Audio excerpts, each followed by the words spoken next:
Yan na. Hinay. Tubak. Marag sa ibo din.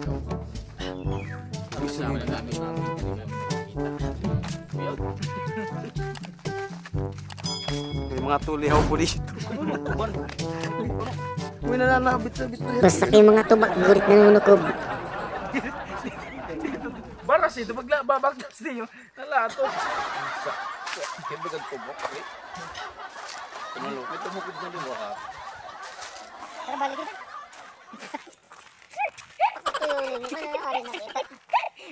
Jogging kita.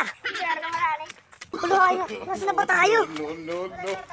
Hindi na alam kung nasa na tayo. Pero andito tayo sa Kaligaw. Gago! Gano'n ba kalawak ang Kaligaw? Kaya bang libutin ng isang subukan. kalahati? Ang buhay. Kalahating oras. Lagyan mo ng oras. Hindi nila malalaman yan. Basta kay tubak gulit nagpipinanukog, boy.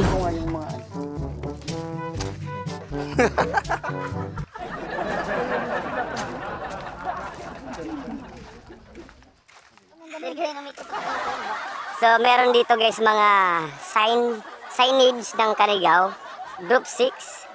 Yan o, hindi ko alam yung mga volunteers. Alright. Siguro kami na yon lahat kung sino man yung nakakaano dito sa Kaligaw. Alams na.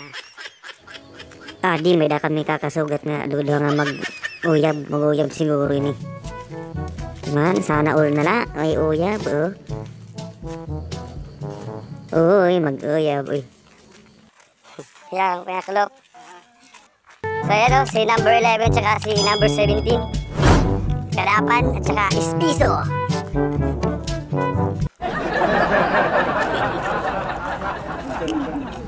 Nakikita nyo yan, sobrang tahimik ng Kaligaw Island. Makakapag-relax. Tahimik na lugar. Kalmado lang.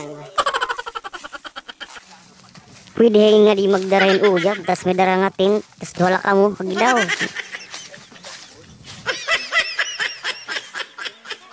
Ang ganda dito.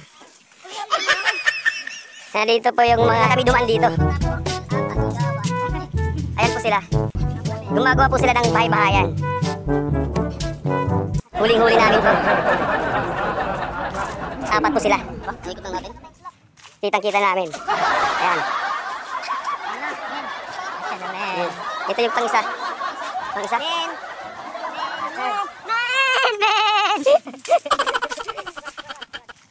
Hello! Shit! Guys!